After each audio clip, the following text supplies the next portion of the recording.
సంఘంలో అన్ని స్థాయిల వారి పెద్ద బాగా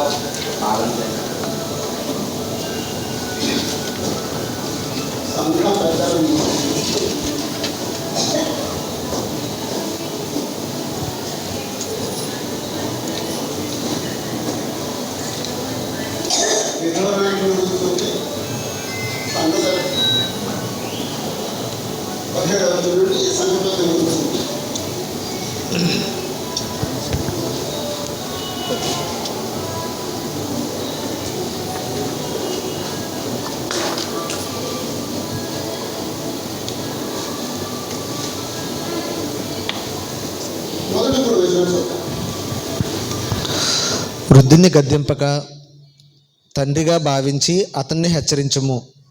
అన్నదమ్ములని యవనులను, తల్లులని వృద్ధ స్త్రీలను, అక్క చెల్లెండ్రని పూర్ణ పవిత్రతో యవన స్త్రీలను హెచ్చరించుము. నిజముగా అనాథులైన విధవరాండ్రను సన్మానింపుము.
నా తల ముట్టుకోవద్దు.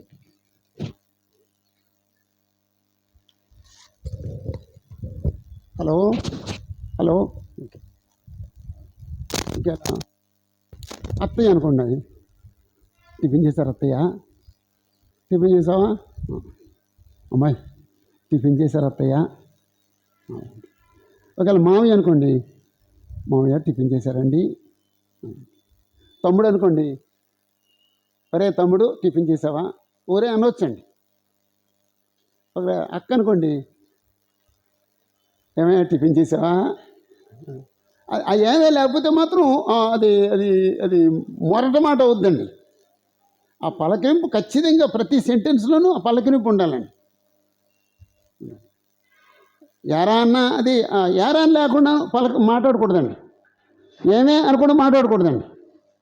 అలాగండి. అవి అవి వాళ్ళతో నీకుండే సంబంధానికి సంబంధించి ఆ మాట ఉండాలండి.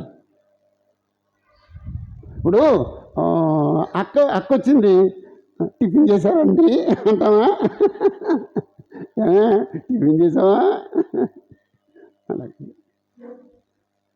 ఇప్పుడు నేను ఊరు వస్తున్నాను, మా అక్క కనపడింది, అనకాపల్లి వెళ్తున్నా అనకూడదండి. అనకాపల్లి వెళ్తున్నానక్క, అనకాపల్లి వెళ్తున్నా అంటే నాకేదో ఆవిడంటే కష్టం ఉందన్నమాట అండి. ఆవిడంటే నాకు ద్వేషం ఉందన్నమాట అండి.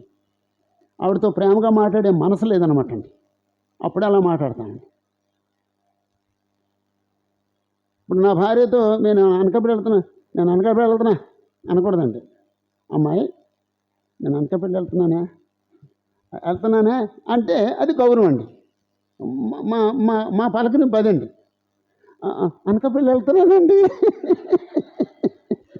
ఏంటి బాబు ఇలా మారిపోయారు అంటుందండి ఆవిడ. మన మన రిలేషన్కి సంబంధించిన పదమే వాడాలి. ఖచ్చితంగా ఆ పదం సెంటెన్స్కి చివరిలో ఖచ్చితంగా ఉండాలి. కొంచెం మార్చుకుందామండి. ఓకే, మీలో ఎవరైనా సండే స్కూల్ పిల్లల్ని ఒరే అనేవాళ్ళు ఉన్నారండి? మన చర్చిలో సండే స్కూల్కి వచ్చే పిల్లల్ని ఒరే అనేవాళ్ళు ఎవరైనా ఉన్నారండి? ఎవరు లేరమ్మా?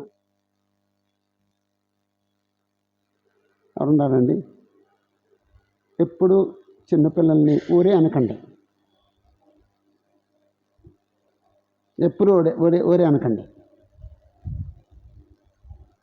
ఏమండానండి? లేకపోతే బాబు అమ్మగారు బాగున్నారా బాబు, టిఫిన్ చేసావు బాబు అలాగండి. అంతే తప్ప ఒరే అని అనకూడదండి.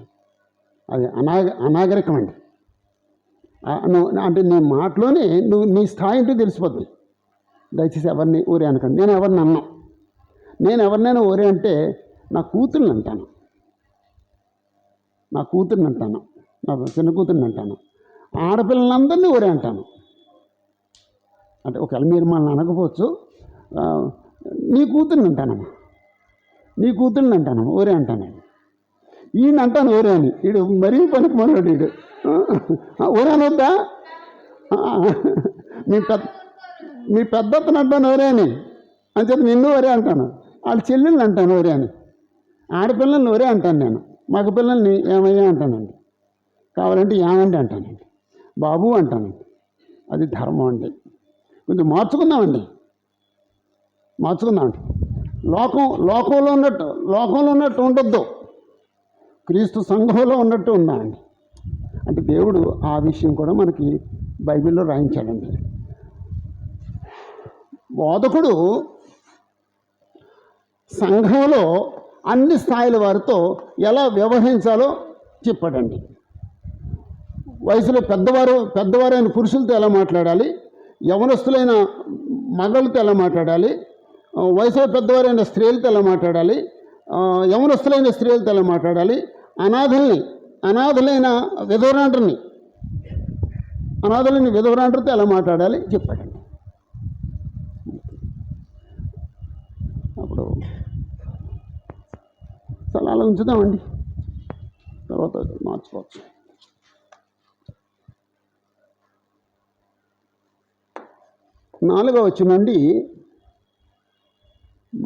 4వ వచనం నుండి 10వ వచనం వరకు చదువుదామండి. 4వ వచనం లేకపోతే 4 నుంచి 16 వరకు వేసేసుకుందాం. 16 వరకు వేసేసుకుందాం. అప్పుడు తర్వాత బ్రేక్ చేద్దాం. 4 నుంచి 16 వరకు. అయితే ఏ విధవరాలకైనను పిల్లలు కానీ మనములు కానీ ఉండిన ఎడల వీరు మొదట తన ఇంటి వారి ఎడల భక్తి కనపరచుటకును తమ తల్లిదండ్రులకు ప్రత్యుపకారం చేయుటకును నేర్చుకొనవలెను. ఇది దేవుని దృష్టికి అనుకూలమై ఉన్నది. అయితే నిజముగా అనాది అయిన విధవరాలు ఏకాకి అయి ఉండి దేవుని మీదనే తన నిరీక్షణ ఉంచుకొని విజ్ఞాపనల యందును ప్రార్థనల యందును రేయింబగళ్ళు నిలకడగా ఉండును. సుఖభోగముల యందు ప్రవర్తించినది బ్రతుకుచుండియు చచ్చినదై ఇండును. వారు నిందారహితులై ఉండినట్లు ఇలాగూ ఆజ్ఞాపించుము. ఎవడైనను స్వకీయులను విశేషముగా తన ఇంటి వారిని సంరక్షింపకపోయిన ఎడల వాడు విశ్వాసత్యాగము చేసిన వాడై అవిశ్వాస కన్నా చెడ్డవాడై ఉండును. 60 ఏండ్ల కంటే తక్కువ వయస్సు లేక ఒక్క పురుషునికే భార్య అయి సత్క్రియలకు పేరు పొందిన విధవరాలు పిల్లలను పెంచి పరదేశులకు ఆతిథ్యం ఇచ్చి పరిశుద్ధుల పాదములు కడిగి శ్రమపడి వారికి సహాయము చేసి ప్రతి సత్కారం చేయబొన్నుకున్నదైతే ఆమెను విధవరాండ్ర లెక్కలో చేర్చవచ్చును. యవనస్తులైన విధవరాండ్రను లెక్కలో చేర్చవద్దు. వారు క్రీస్తునకు విరోధముగా నిరంకుశులైనప్పుడు తమ మొదటి విశ్వాసమును వదులుకొనిరను తీర్పు పొందిన వారై పెండ్లాడగోరుదురు. మరియు వారు ఇంటింటా తిరుగులాడుచు బద్ధకురాని రొగటుకు మాత్రమే గాక ఆడరాని మాట్లాడుచు వదరబోతులను పర్ల జోలికి పోవువారు నగుటకును నేర్చుకొందురు. కాబట్టి యవన స్త్రీలు వివాహం చేసుకుని పిల్లలను కని గృహ పరిపాలన జరిగించుచు నిందించుటకు విరోధికి అవకాశం ఇవ్వకుండవలనని కోరుచున్నాను. ఇంతకు ముందే కొందరు త్రోవ నుండి తొలగిపోయి సాతాను వెంబడించిన వారైరి. విశ్వాసురాలైన ఏ స్త్రీ ఇంటనైనను విధవరాండ్రుని ఎడల సంఘము నిజముగా అనాథులైన విధవరాండ్రకు సహాయం చేయుటకై దాని మీద భారము లేకుండా ఆమెయే వీరికి సహాయం చేయవలెను. చాలండి. అంటే ఇక్కడ సబ్జెక్ట్ 4 నుంచి 16 వరకు సబ్జెక్ట్ ఏంటండి? విధవరాండ్ర నుంచి.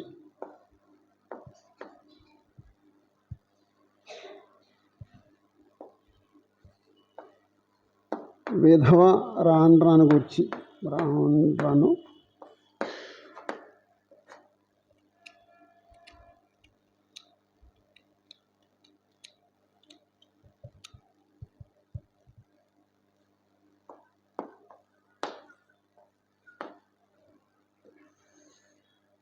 ఆ పేరంతా విధవరాండ్ర గురించే ఉంది. అయితే విధవరాండ్రకు సంబంధించి 4 బ్రేకులు ఉన్నాయండి. ఓకే, 4వ వచనంలో అయితే ఏ విధవరాలికైనాను పిల్లలు కానీ మనువులు కానీ ఉండిన ఎడల వీరు మొదట తన ఇంటి వారి ఎడల భక్తి కనపరచుటకును తమ తల్లిదండ్రులకు ప్రత్యుపకారం చేయుటకును నేర్చుకొనవలెను. ఇది దేవుని దృష్టికి అనుకూలమైనది. అంటే 4వ వచనంలో విధవరాలకు సంబంధించి ఏమి రాయబడిందండి? అంటే విధవరాలు భక్తి కనపరచాలా?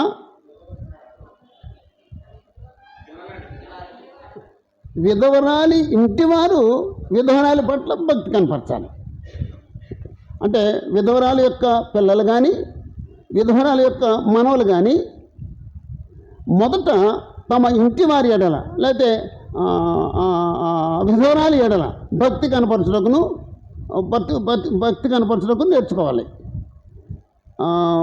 కనపరచుటకును తమ తల్లిదండ్రులకు ప్రత్యుపకారం చేయుటకును నేర్చుకోవాలను. అంటే ఇప్పుడు 4వ వచనం ఎవరి గురించి రాయబడిందండి? విధవరాలి యొక్క ఇంటి వారిని గురించి. 4వ వచనంలో విధవరాలి ఇంటివారు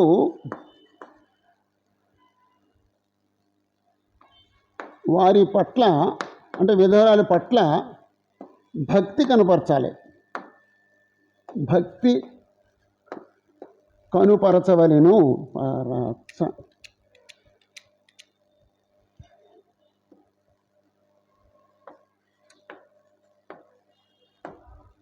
భక్తి కనపరచవలెను. ఆ తర్వాత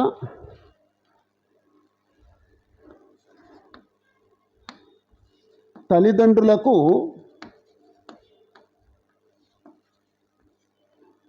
ప్రత్యుపకారం చేయవలెను.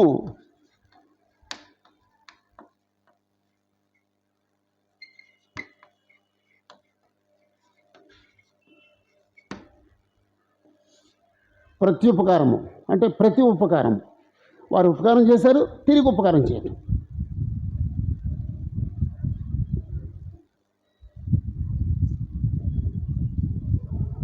ఇప్పుడు చిన్నపిల్లలు ఉన్నారు.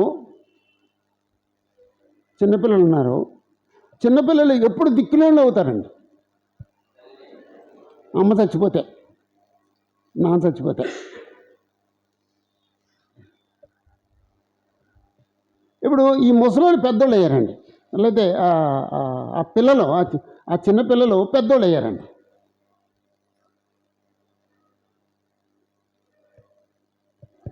వీళ్ళు చిన్నప్పుడేమో ఆ అమ్మ నాన్న వాళ్ళ కోసమే బ్రతికారండి.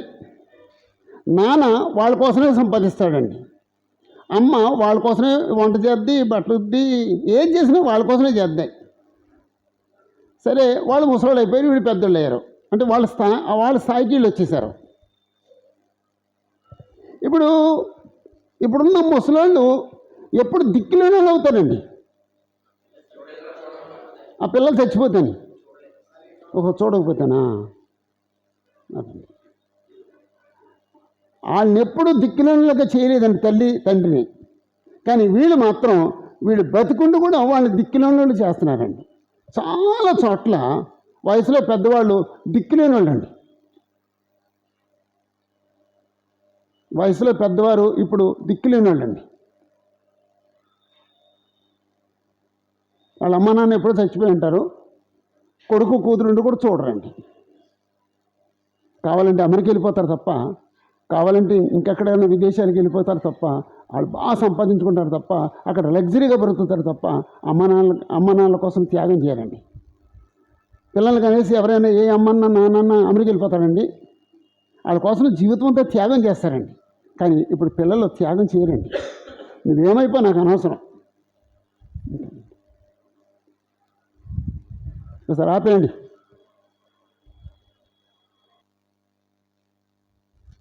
నేను చెప్పిన రికార్డ్ అవ్వకూడదండి, అందుకే ఆపించాను.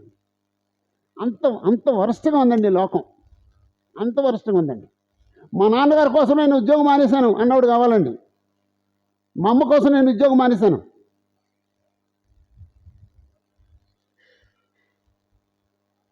మా అమ్మను చూసుకోవడం కోసం ఇంత త్యాగం చేశాను అనేవాడు కావాలండి. అమ్మని గాలి కుదిరిపెట్టినాడు అక్కర్లేదండి. అమ్మ గాలి కుదిరిపెట్టలేదండి వాడిని, వాడు అమ్మని గాలి కుదిరిపెట్టేశాడండి. మీకు అర్థమైందమ్మా? అర్థమైంది కదండి. మనుషులుగా బ్రతుకుతామండి, మృగాల్లాగా వద్దండి, పశువుల్లాగా వద్దండి.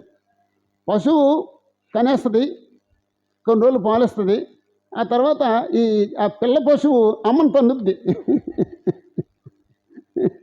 అమ్మను పొడుస్తుంది కావాలంటే. అది పశువు. అది ఇప్పుడు మనం కూడా పశువుల్లా బ్రతికితే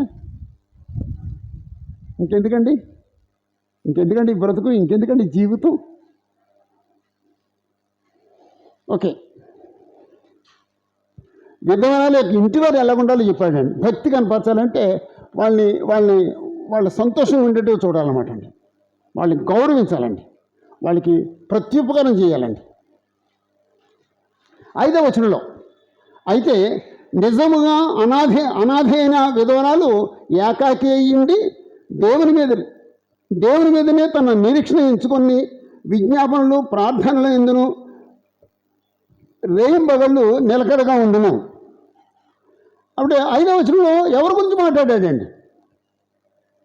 ఇక్కడేమో విధవరాలు ఇంటి వారి గురించి మాట్లాడాడు. 5వ వచనంలో ఎవరి గురించి మాట్లాడాడండి? విధవరాలు గురించి నిజంగా అనాథ అయిన విధవరాలు, ఆమె ఏకాకిగా ఉంటుంది. నిజముగా నిజముగా అనాథ అయిన విధవరాల గురించి మాట్లాడతారండి. విధవరాలు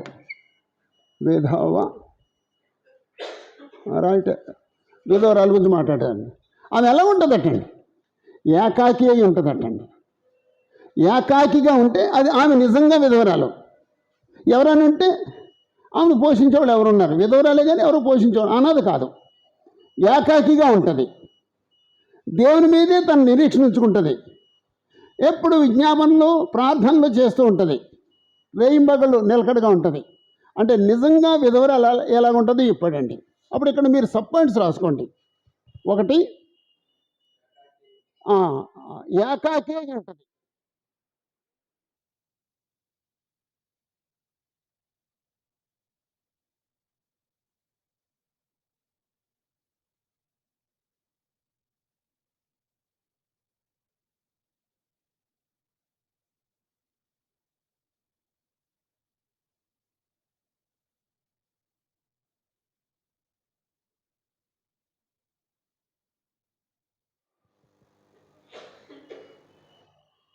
అంటే ఏకాకి కాబట్టి ఇంకెవరు లేరు మాట్లాడటానికి.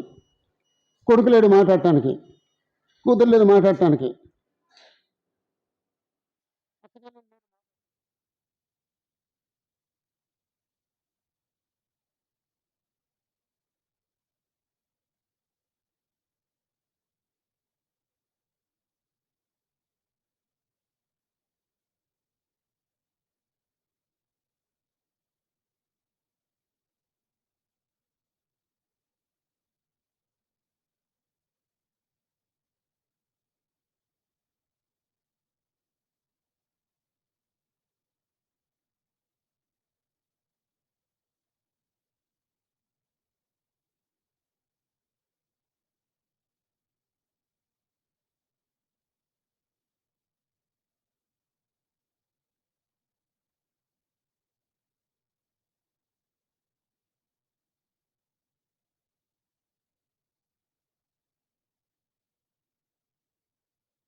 భోగములందు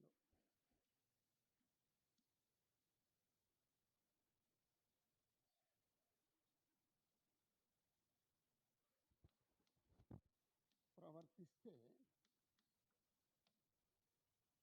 సుఖభోగాలు కలిగి ఉంటే ఆమె బ్రతికుండి కూడా చచ్చిందై ఉంటుంది. చచ్చిందంతా సమానం.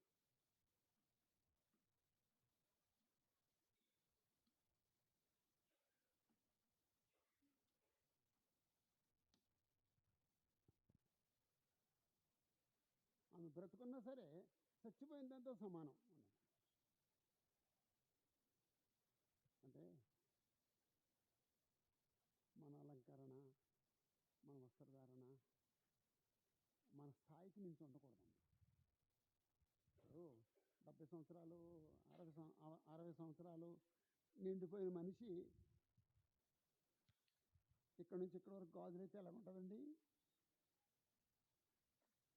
60 70 వచ్చేసిన తర్వాత భర్త చచ్చిపోయిన తర్వాత ఇక్కడి నుంచి ఇక్కడ వరకు గాజులు వేసుకుంటే ఎలాగుంటుందండి? అగ్లీగా ఉండదండి. కొంచెం ఎక్కువ కోటింగ్ కొట్టి లిప్స్టిక్స్ రాసి ఐబ్రోస్ దిద్దుకొని మళ్ళీ ఇలా చెవులకి పెట్టుకుని ఇక్కడి నుంచి మళ్ళీ ఇక్కడికి పెట్టుకుని అలా ఉంటే ఎలా ఉంటుందండి? అగ్లీగా ఉండదండి. అలాగ ఉండొద్దు అంటున్నాడు. వాళ్ళు బ్రతికుని కూడా చచ్చిన వాళ్ళతో సమానం ఉన్నాడండి. అంటే నీ వయసుకి నీ అలంకరణకి సరిపోవాలి, నించుండకూడదు. ఒకసారి ఇలా చెప్తే ఒక ఆయన వచ్చి, సార్ మక్క అలాగే ఉంటుందండి అన్నాడండి. ఒక ఆయన వచ్చి నాకు షేక్ ఇచ్చి, మా అక్క మీకు చెప్పంటే అలాగే ఉంటుందండి మా అక్క అన్నాడు. అంటే మా అక్క ఇలాగ ఉంటుందని చెప్పాడంటే ఆయన ఎంత వర్రీ అవుతున్నాడు అనమాట. అక్క చెప్పలేకపోయాడు, అక్కకి చెప్పలేక అలా ఉండిపోయాడు. నాకు తెలియదు మరి చచ్చిపోయారో బతికారో తెలియదు. దేవుడు మాత్రం చచ్చిన వాళ్ళు అన్నాడండి. వాళ్ళని చచ్చిన వారితో సమానం.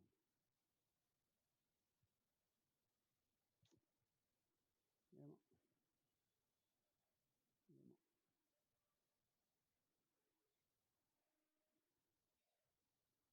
అంటే ఈ వచనాలు చదివేసి దులిపేసుకుంటే పర్లేదు, కానీ ఈ వచనాలు బుర్రలో పెట్టుకుంటే మాత్రం మనసు పాడైపోతుందండి. అది చదివేసి వదిలిపెట్టేది ఏముంటలేదండి.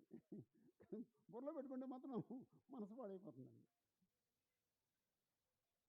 7వ వచనంలో వారు నిందారహితులు ఉన్నట్లు ఎలాగో ఆజ్ఞాపించము.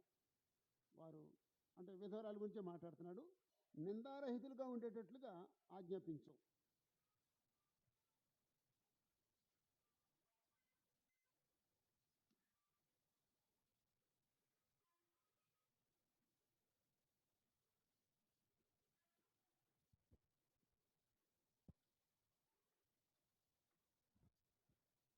వాళ్ళేమో నిందారహితులుగా ఉండాలి. తిమోతికి ఏమన్నాడంటే ఆజ్ఞాపించు.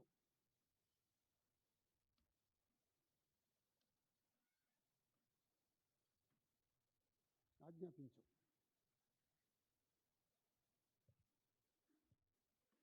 8వ వచనంలో ఎవడైనాను స్వకీయులను విశేషంగా తన ఇంటి వారిని సంరక్షింపకపోయిన ఎడల వాడు విశ్వాస త్యాగం చేసిన వాడై అవిశ్వాసి కన్నా చెడ్డవాడై ఉండును. 8వ వచనం ఎవరికి రాయబడిందండి? ఎవరి గురించి రాయబడిందండి? కుటుంబానికి, అంటే విధవరాలి యొక్క కుటుంబానికి రాయబడిందండి.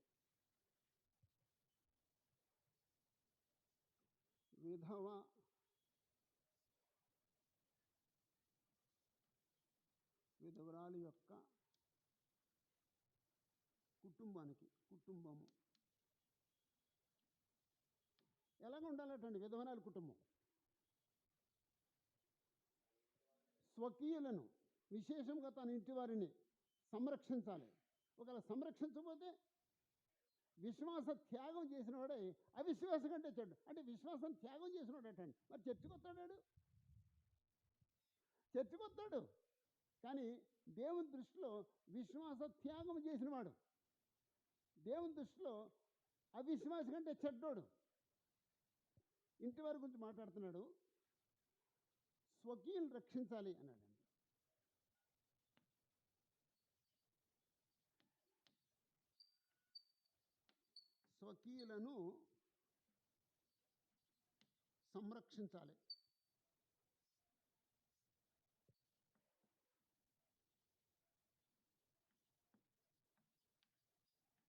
స్వకీయులను సంరక్షించాలి.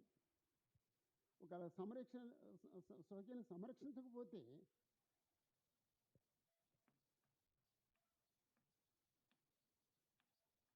కాకపోతే విశ్వాస త్యాగం చేసిన వారు విశ్వాస త్యాగం చేసిన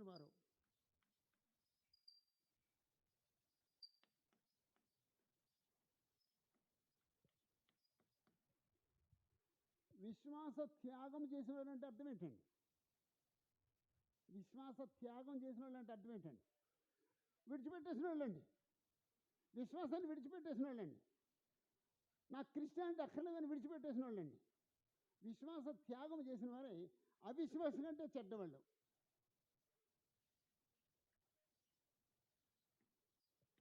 అవిశ్వాసి కంటే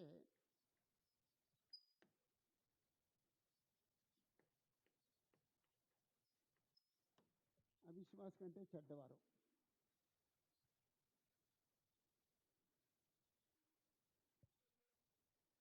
అవిశ్వాసి కంటే చెడ్డవాళ్ళు. అవిశ్వాసే చెడ్డోడు. అవిశ్వాసే చెడ్డోడు. అవిశ్వాసి కంటే అంతకంటే చెడ్డోళ్ళు అట్టండి. ఇంటిని సంరక్షించనున్నాడు, అమ్మను చూడన్నాడు, నాన్న చూడన్నాడు, విధురాలైన తల్లిని చూడన్నాడు. అవిశ్వాసి కంటే చెడ్డోడు అట్టండి. మరి ఆ పదాన్ని ఎలాగ అర్థం చేసుకోవాలో తెలియదండి. మరి బహుకఠినమైన పదం అండి. ఇవి చేరిపోయాలండి బాబు. ఇది ఇక్కడి నుంచి ఇక్కడ చేరపాలండి.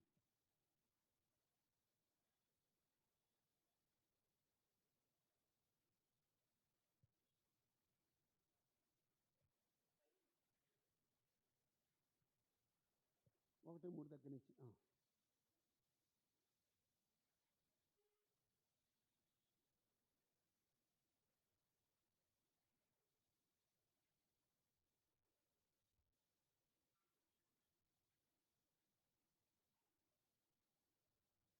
ఒక కుర్రోడు అట్టండి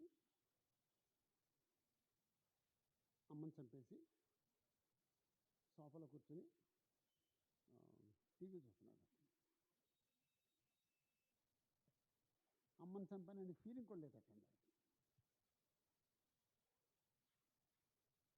అప్పుడు పోలీసులు వచ్చి పట్టుకున్నారండి. ఏంటి సంగతి అంటే, వాడు ఏదో ప్రిపేర్ అవుతున్నాడు హైదరాబాద్లో, లేకపోతే ఢిల్లీలో, హైదరాబాద్లో. వీళ్ళు ప్రతి నెల డబ్బులు పంపిస్తారటండి. డబ్బులు పంపలేదటండి. డబ్బులు పంపమని చెప్పేసి అని ఫోన్ చేశారటండి. అమ్మ పంపలేదటండి. ఆవిడ ఉద్దేశం ఏంటంటే, డబ్బులు పంపకపోతే ఆడు వస్తాడు, ఒకసారి కొడుకుని చూద్దామని ఉద్దేశం అంటండి. పిచ్చి ప్రేమ అండి. డబ్బులు పంపించేస్తే సరిపోయాను, డబ్బులు పంపకపోతే ఆడు వస్తాడు, అప్పుడు కొడుకుని చూడొచ్చు అనుకున్నాటండి. మళ్ళీ ఫోన్ చేశాడు, పంపలేదు. వచ్చాడు, అది వంట చేసుకుంటున్నట్టండి.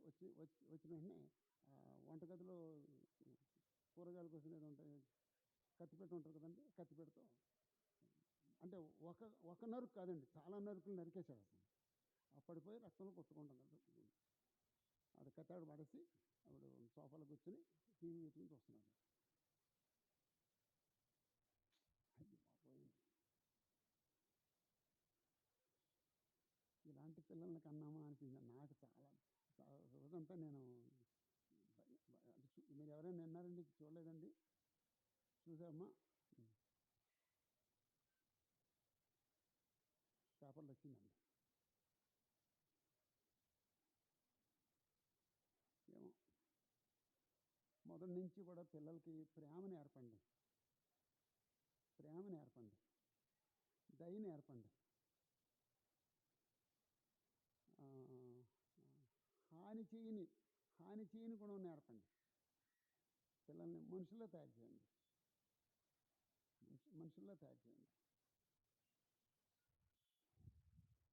అందరూ లెక్కలో అని పడి చచ్చిపోతున్నారు కదండి. లెక్కల్లో నీతి ఉంటుందా, నీతి ఉండదండి? లెక్కల్లో నీతి ఉంటుందా, నీతి ఉండదా? ఉంటుందండి. 4లోంచి 2 తీసేస్తే 2, అదే నీతి. 3 కాదు, 1 కాదు, 1.5 కాదు, 4లోంచి 2 తీస్తే 2, రైట్, అంతేనండి, అంతే ఉంటుందండి అమ్మా ఆ విలువ. కానీ మిగిలినవి ఉండవండి.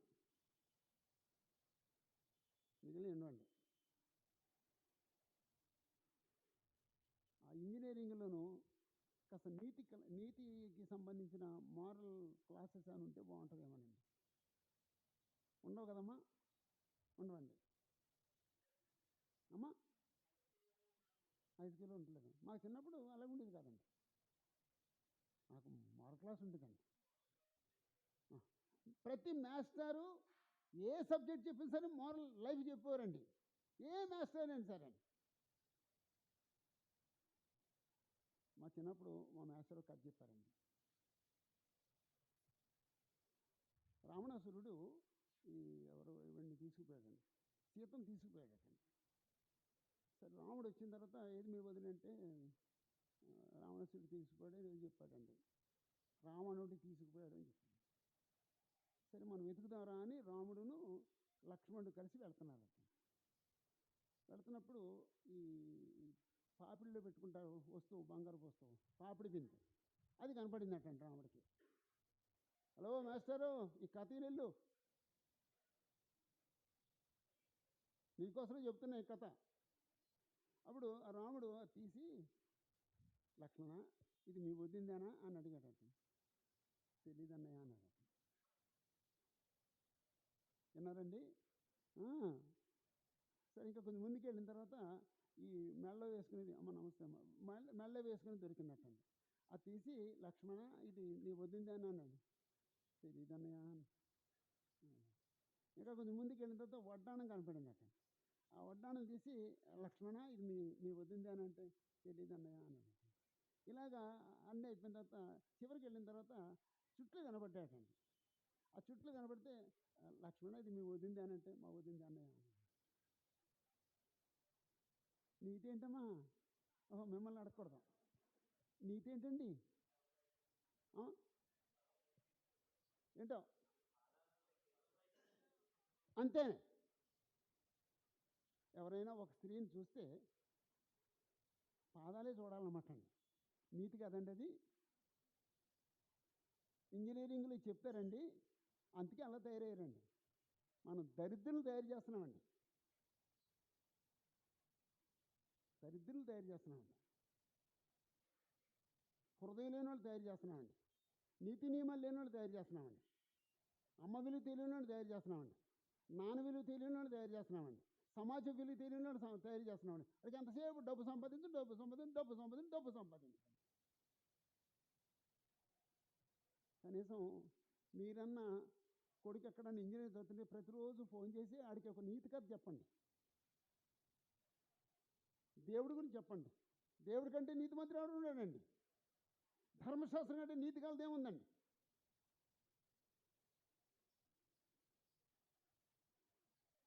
జాగ్రత్త అండి,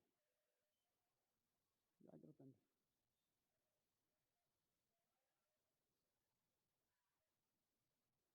చచ్చిపోతున్నామండి. ఇంజనీర్ అయిపోవాలి, డాక్టర్ అయిపోవాలి. డాక్టర్కి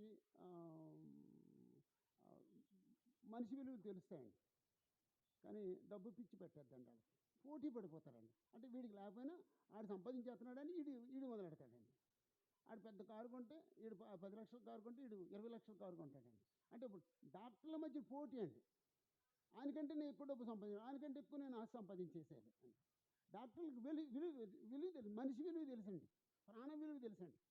కానీ వాడు ఆ ప్రాణం మీద వ్యాపారం చేస్తారు కాబట్టి డబ్బు మీద పడిపోయారండి. ఇంజనీరింగ్ వాళ్ళకి మనిషి విలువ తెలియదండి, లెక్కల విలువే తెలుస్తుందండి. ఇప్పుడు ఎవరన్నా పిల్లలు ఇంజనీరింగ్ చేయకపోతే వాళ్ళు బుర్ర పగల కొట్టేస్తున్నారండి. ఇప్పుడు పగల కొట్టుకోకండి, మీ బుర్ర బాగా ఉంచుకోండి. ఇప్పుడు ఇంజనీరింగ్ చదివించే వాళ్ళు బుర్రలు పగల కొట్టుకోండి.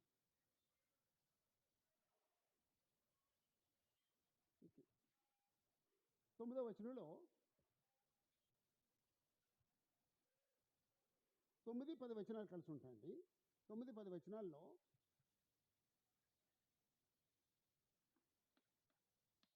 9, 10 వచనాల్లో 60 ఏండ్ల కంటే తక్కువ వయసు లేక, అంటే 60 సంవత్సరాల కంటే ఎక్కువ వయసు ఉండి ఒక్క పురుషునికే భార్య అయి సత్క్రియలకు పేరు పొందిన విధవరాలు పిల్లల్ని పెంచి పరదేశులకు ఆతిథ్యం ఇచ్చి పరిశుద్ధుల పాదములు కడిగి శ్రమపడు వారికి సహాయం చేసి ప్రతి సత్కార్యం చేయ బూనుకున్నదైతే ఆమెను విధవరాండ్ర లెక్కలో చేర్చవచ్చును. అప్పుడు 9, 10 వచనాల్లో ఏముందనమాట అండి? ఎవరిని విధవరాండ్ర లెక్కలో చేర్చాలో, ఎవరిని చేర్చకూడదో చెప్పాడనమాట అండి. ఎవరిని విధవరాండ్ర లెక్కలో చేర్చాలో చెప్పాడండి. విధవరాలకు ఉండవలసిన అర్హతలు చెప్పాడండి.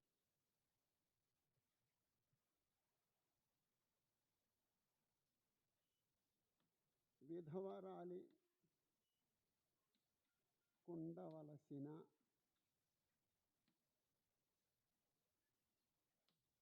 అర్హతలు.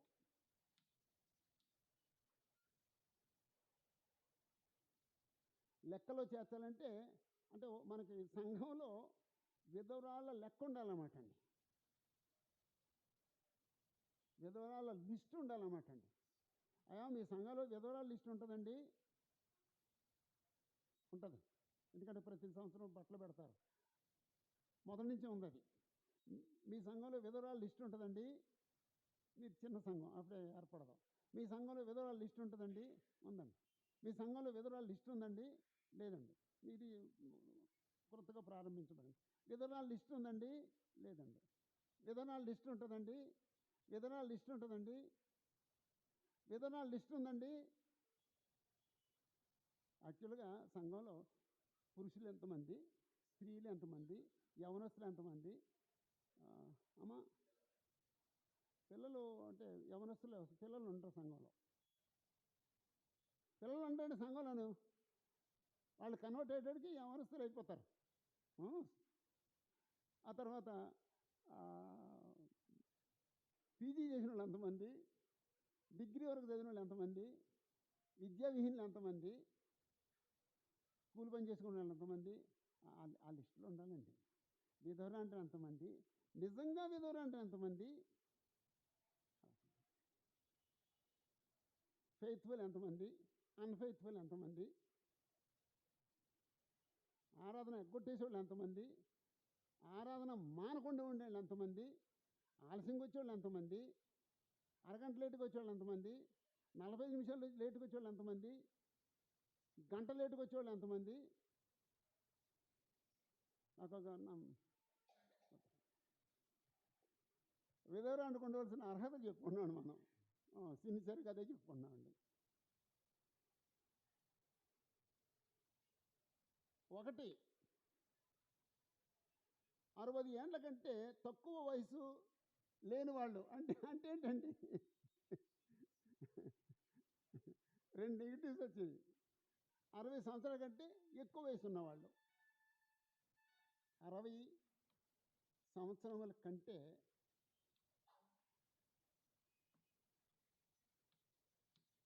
ఎక్కువ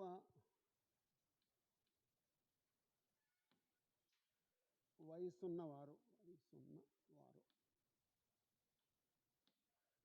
60 సంవత్సరాలు పైబడిన వారు. ఇదంతా అక్కర్లేదు. 60 సంవత్సరాలు పైబడిన వాళ్ళు అయి ఉండాలన్నమాట.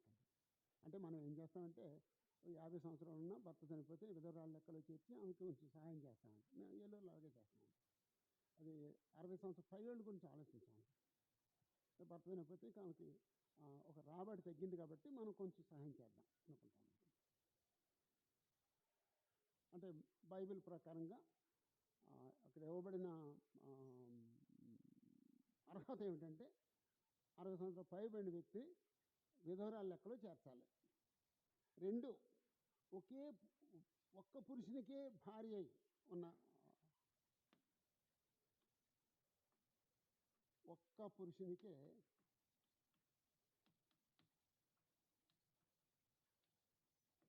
భార్య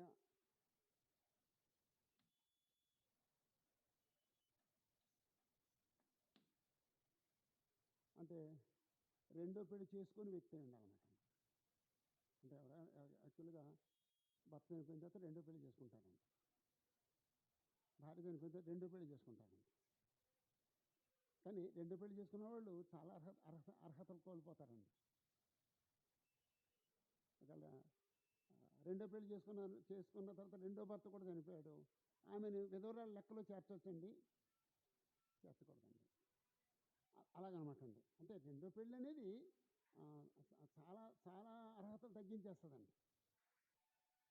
ఒకవేళ లోకంలో అవసరమేమో, దేవుడు కూడా భర్త చనిపోతే చేసుకోవచ్చు అన్నాడు, భార్య చనిపోతే చేసుకోవచ్చు అన్నాడు. అయితే అలా చేసుకుంటే మాత్రం కొన్ని అర్హతలు పోతాయి. ఇంకేం పోతాయండి? హలో రైటర్ గారు, ఇంకేం పోతాయండి? సంఘ పెద్ద అయ్యే అవకాశం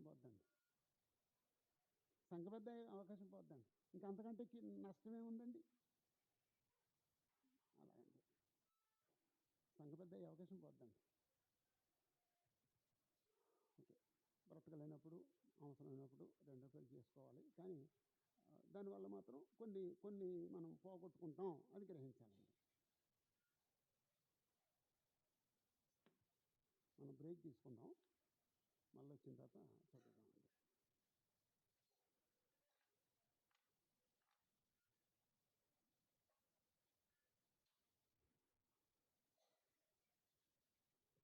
దేవుడు విధవరాలకు సంబంధించి ఒక ఒక అధ్యాయాన్ని కేటాయించాడండి. బైబిల్లో విధవరాల గురించి ఎక్కడన్నా ఉంటుందమ్మా? బైబిల్లో ఇంకెక్కడన్నా పాత నిబంధనలో కానీ ప్రవక్తల గ్రంథాల్లో కానీ సువార్తల్లో కానీ ఇంకెక్కడైనా విధవరాల గురించి ఉంటుందమ్మా? అమ్మా, కానుకేసిన సందర్భంలో విధవరాలు కానుక, ద్వితీయోపదేశకాండంలో, నిర్గమకాండంలో, సామెతల్లో, ప్రవక్తల గ్రంథాల్లో చాలా చోట్ల ఉందండి,